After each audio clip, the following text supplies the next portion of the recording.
Halo bro, sobat seperjuangan. Selamat datang kembali di laboratorium pikiran kita. Kita sudah sepakat bahwa kita yang memegang kendali atas hidup. Kita juga sudah belajar bagaimana mengasah fokus setajam laser untuk menembus kabut distraksi. Kita punya peta, kita punya kompas.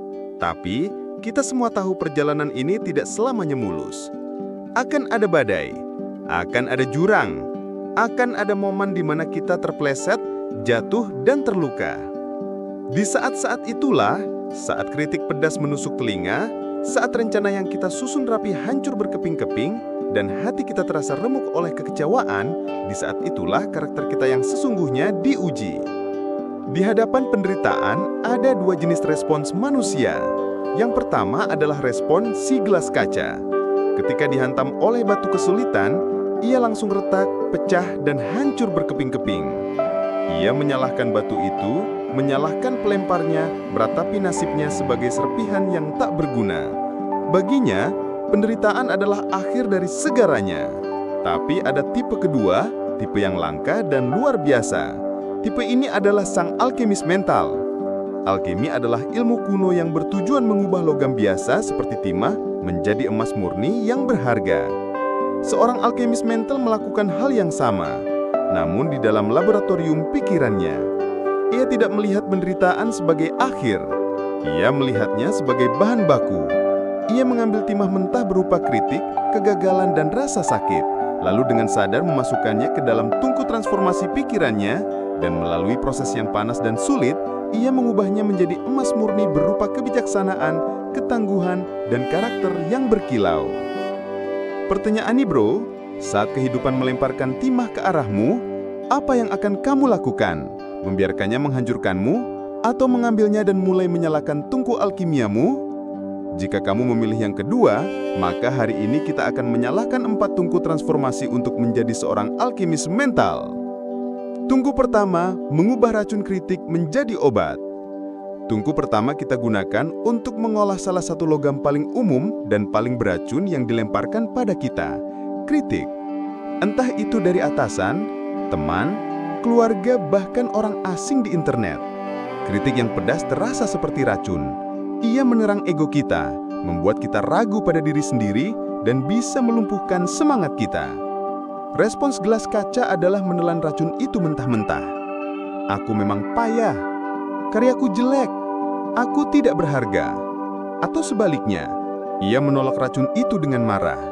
Dia tidak tahu apa-apa, dia hanya iri. Kedua respons ini sama-sama tidak produktif. Yang satu meracuni diri sendiri, yang satu menutup diri dari kemungkinan untuk tumbuh. Sang alkemis mental punya pendekatan yang berbeda. Ia tahu di dalam setiap racun, seringkali tersimpan setetes obat. Tugasnya adalah memisahkan keduanya dengan hati-hati. Ia menggunakan sebuah filter 3S.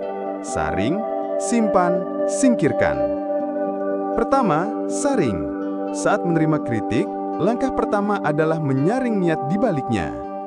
Apakah ini kritik destruktif yang tujuannya hanya untuk menjatuhkan, atau ini kritik konstruktif yang meskipun disampaikan dengan cara yang buruk, memiliki niat baik untuk membantumu berkembang? Belajarlah membedakan keduanya. Kritik destruktif biasanya menyerang pribadimu. Kamu pemalas, tapi kritik konstruktif menyerang hasil kerjamu. Laporan ini butuh lebih banyak data pendukung. Kedua, simpan. Jika ada unsur kebenaran dalam kritik itu, sekecil apapun, simpanlah itu sebagai data yang berharga. Pisahkan emosi dari informasi. Mungkin cara penyampaiannya menyakitkan, tapi apakah ada pelajaran yang bisa kamu ambil? Mungkin kamu memang perlu memperbaiki caramu berkomunikasi. Mungkin karyamu memang butuh penyempurnaan di bagian tertentu. Seorang alkemis tidak takut pada kebenaran yang pahit, karena ia tahu kebenaran itu adalah bahan baku untuk menjadi lebih baik. Ia berterima kasih pada informasinya, bukan pada cara penyampaiannya. Ketiga, singkirkan. Setelah kamu mengambil obatnya, singkirkan sisa racunnya. Singkirkan nada bicaranya yang menyakitkan, singkirkan serangannya pada pribadimu, singkirkan semua grama emosinya. Jangan biarkan sampah itu mengotori laboratorium pikiranmu. Ambil pelajarannya, buang sisanya. Dengan filter 3S ini, kamu mengubah serangan menjadi aset. Kamu tidak lagi takut pada kritik karena kamu tahu cara mengolahnya. Kamu menjadi anti-fragile. Setiap kritik yang datang bukan menghancurkanmu, tapi justru memberi kamu bahan baku baru untuk disempurnakan menjadi versi dirimu yang lebih kuat dan lebih bijaksana. Tungku kedua, mengekstrak biji emas dari reruntuhan kegagalan. Tungku ini kita gunakan untuk mengolah reruntuhan yang paling menyakitkan, kegagalan. Gagal dalam bisnis, gagal dalam ujian, gagal dalam sebuah proyek. Kegagalan terasa seperti bangunan megah yang runtuh di depan mata kita. Respons gelas kaca adalah duduk meratap di tengah reruntuhan itu. Ia melihat kegagalan sebagai bukti final bahwa ia tidak mampu. Ia trauma dan takut untuk mencoba membangun lagi karena takut bangunan itu akan runtuh kembali. Baginya, reruntuhan adalah nisan dari sebuah mimpi. Sang alkemis mental melihat reruntuhan itu dengan cara yang berbeda. Ia tahu di antara puing-puing beton dan debu kekecewaan itu tersembunyi biji-biji emas yang sangat berharga. Biji emas itu bernama data dan pelajaran. Tugasnya adalah melakukan ekspedisi arkeologi pada kegagalannya sendiri. Setelah emosi awal mereda, seorang alkemis akan mengambil jurnal dan penanya, lalu bertanya pada dirinya sendiri dengan pertanyaan-pertanyaan yang tajam dan objektif, layaknya seorang ilmuwan yang menganalisis eksperimen yang gagal. Pertama, apa yang sebenarnya terjadi? Mari kita urutkan faktanya, tanpa drama dan tanpa menyalahkan. Ini adalah langkah untuk melihat situasi secara jernih. Kedua, di mana letak kesalahanku? Apa asumsi keliru yang aku buat? Keputusan mana yang kurang tepat? Ini bukan tentang menghakimi diri sendiri, bro. Ini adalah tentang mengambil tanggung jawab penuh. Karena hanya dengan mengakui peran kita punya kekuatan untuk memperbaikinya di masa depan. Ketiga, apa faktor eksternal yang tidak aku antisipasi? Ini untuk memahami lingkungan dan konteks sehingga lain kali bisa lebih siap. Dan yang paling penting, pertanyaan keempat, jika aku bisa memutar waktu dan mengulanginya lagi, apa 3 hal utama yang aku lakukan secara berbeda? Jawaban dari pertanyaan inilah emas murninya. Jawaban ini adalah strategi baru, pemahaman baru, dan kebijaksanaan yang tidak akan pernah kamu dapatkan jika kamu tidak pernah mengalami kegagalan tersebut. Setiap kegagalan yang dianalisis dengan benar adalah sebuah mata kuliah yang sangat mahal, yang sudah kamu bayar dengan waktu, energi, dan air mata. Jangan sia-siakan biaya kuliah itu. Ambil ijazahnya. Dengan mengubah setiap kegagalan menjadi pelajaran, kamu tidak pernah benar-benar kalah. Kamu hanya sedang belajar dengan cara yang paling efektif. Tungku ketiga, menyuling kekuatan dari rasa sakit emosional. Tungku ini adalah tungku yang paling panas dan paling personal. Kita akan mengolah logam yang paling lunak dan rapuh. Rasa sakit emosional. Patah hati, kehilangan, pengkhianatan, atau rasa sepi yang mendalam. Rasa sakit ini tidak terlihat, tapi seringkali lebih menyiksa daripada luka fisik manapun. Respons gelas kaca adalah mencoba lari dari rasa sakit itu. Ia menguburnya dalam-dalam, berpura-pura baik-baik saja atau melampiaskannya pada hal-hal negatif seperti kecanduan atau sinisme. Namun rasa sakit yang dikubur tidak akan pernah hilang.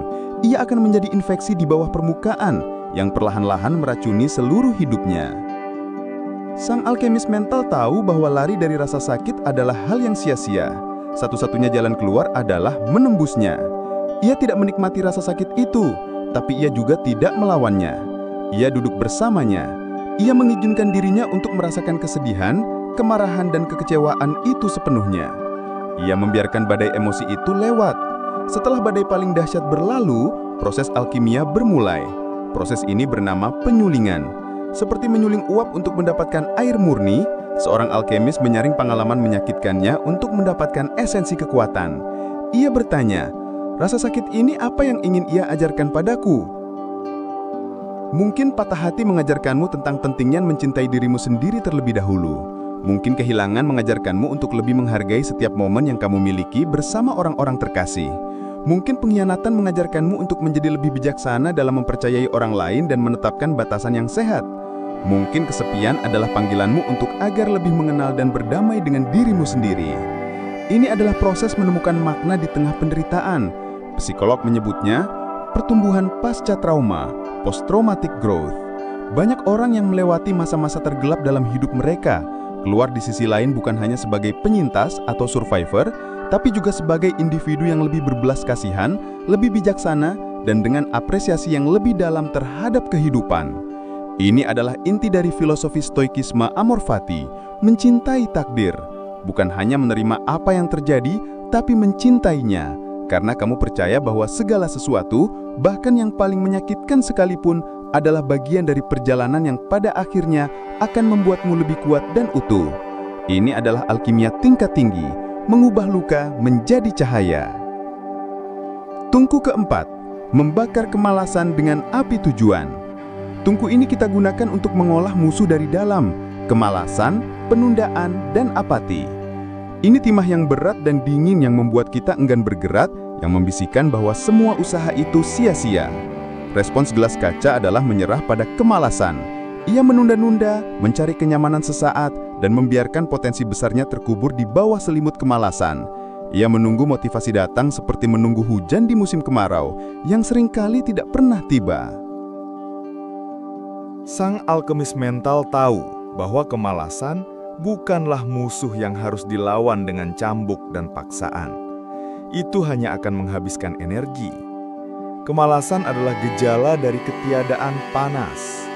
Seperti air yang akan diam selamanya jika tidak dipanaskan, pikiran kita akan cenderung malas jika tidak ada api yang membakarnya dari dalam. Api itu bernama tujuan. Sebuah mengapa yang lebih besar dari dirimu sendiri. Seorang alkemis tidak bertanya, bagaimana cara melawan rasa malas? Ia bertanya, untuk apa aku harus bangun dari tempat tidur pagi ini? Apa misiku? Siapa yang akan mendapatkan manfaat dari pekerjaanku hari ini? Dampak apa yang ingin aku ciptakan di dunia ini? Ketika mengapamu cukup kuat, bagaimananya akan muncul dengan sendirinya. Ketika kamu tahu bahwa pekerjaanmu hari ini bisa membantu keluargamu, atau memberikan solusi bagi banyak orang, atau membawamu satu langkah lebih dekat pada impian terbesarmu, energi akan muncul dari tempat yang tidak kamu duga. Api tujuan itu akan mulai membakar timah kemalasan hingga meleleh. Jadi jika kamu merasa malas dan tidak bersemangat, jangan salahkan dirimu, salahkan apimu yang mungkin terlalu kecil. Tugasmu adalah menemukan kembali dan terus menambahkan kayu bakar pada api tujuanmu. Baca kembali visimu. Ingat kembali siapa saja yang kamu perjuangkan. Bayangkan dampak positif yang bisa kamu berikan. Hubungkan tugas-tugas harianmu yang membosankan dengan gambaran besar dari tujuan hidupmu. Saat kamu melakukannya, kemalasan tidak akan punya tempat lagi. Ia akan terbakar habis oleh semangat yang menyala dari dalam. Penutup dan kesimpulan. Inilah 4 tungku transformasi sang alkemis mental. Mengubah kritik menjadi obat, kegagalan menjadi emas, rasa sakit menjadi kekuatan, dan kemalasan menjadi semangat. Ini adalah sebuah paradigma baru. Dunia tidak lagi terbagi menjadi baik dan buruk, menyenangkan dan menyebalkan. Dunia terbagi menjadi bahan baku. Segala sesuatu yang datang kepadamu, entah itu piala atau batu, adalah material untuk diolah. Kamu bukanlah korban dari keadaan. Kamu adalah seorang seniman, seorang ilmuwan, seorang alkemis. Laboratoriummu adalah pikiranmu, dan tungkumu adalah kesadaranmu.